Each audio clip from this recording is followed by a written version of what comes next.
Bon, j'ai réussi à dégivrer mon frigo. Voilà, les blocs de glace sont déjà bien fondus. Et maintenant, c'est Internet qui marche plus. Une journée normale, quoi. Bon, pendant que ça se réinitialise Internet, je vais vous dire bonjour quand même. Ah bah non.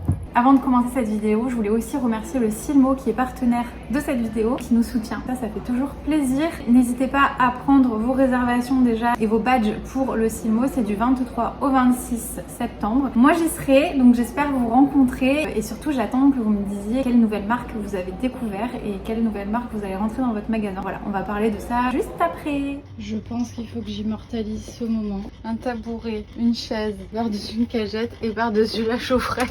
Ah merde, je vais faire tout tomber pour essayer de dégivrer mon putain de frigo. Joe l'astuce, c'est moi. On va se raccrocher à ce qui est positif. Un frigo tout bien rangé et tout propre. Ça c'est cool. Maintenant, Internet. Putain, comment je fais? Après on appelle à la rescousse. En fait, c'est tout le quartier qui a plus Internet jusqu'à demain, fin de matinée. C'est là que je suis bien contente d'avoir mon logiciel en local. Si je dis pas de conneries, on va tester. Je vous emmène. Non, c'est bon. Ouais, c'est bon. Voilà. Orange.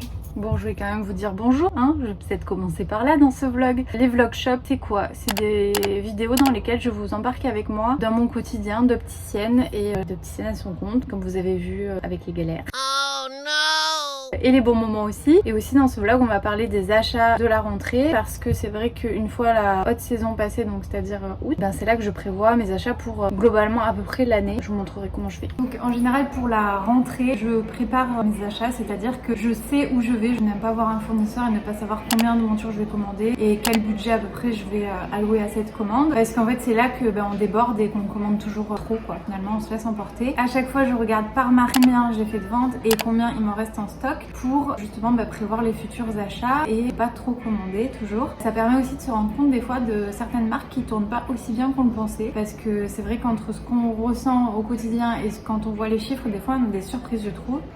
Et les nouveaux achats pour le magasin, j'ai acheté des jolis verres que j'ai trouvé chez Maison James Close à Antibes. Ils ont un site internet aussi et des petites tasses, voilà, que je trouvais très jolies pour la clientèle. Aussi, ce que j'aime bien faire, c'est faire un mapping. Donc un mapping, c'est quoi? Je vais vous montrer. Donc vous tracez une abscisse et une ordonnée. L'abscisse et l'ordonnée, vous mettez ce que vous voulez, par exemple prix et créateur. En fait, ça va vous servir à mesurer, à quantifier votre proposition de choix au niveau de votre clientèle. Là, on va faire par exemple pour les femmes en optique. Je place les marques en fonction de si elles sont plus ou moins créateurs pour moi et si elles sont plus ou moins élevées en termes de tarifs pour les clients. Évidemment, vous pouvez modifier les abscisses et les ordonnées en fonction de vos besoins et de ce que vous voulez mettre en avant dans votre magasin. Je trouve que ça permet de se rendre compte si on a l'offre nécessaire pour la clientèle et en même temps de savoir que si on veut rentrer une nouvelle marque, peut-être que c'est plus judicieux d'avoir une telle gamme de prix ou tel type de monture, etc.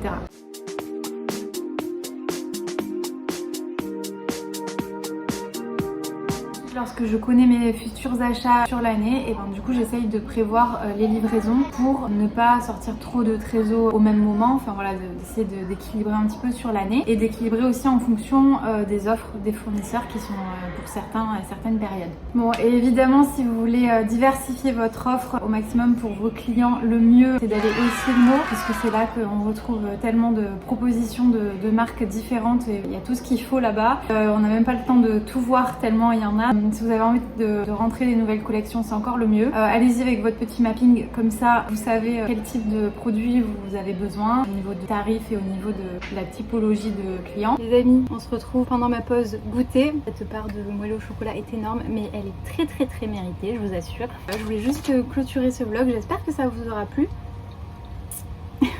Je vous remercie en tout cas de l'avoir suivi. N'hésitez pas à me dire si vous avez des sujets que vous aimeriez que je traite, dont je parle un peu plus. N'hésitez pas à me dire aussi si ce format de vlog vous plaît, parce qu'on a changé 2-3 petites choses. On a essayé de le rendre un petit peu plus dynamique, donc j'espère que c'est réussi. Et surtout, j'attends qu'une chose, c'est de vous voir au Silmo. Bisous, ciao.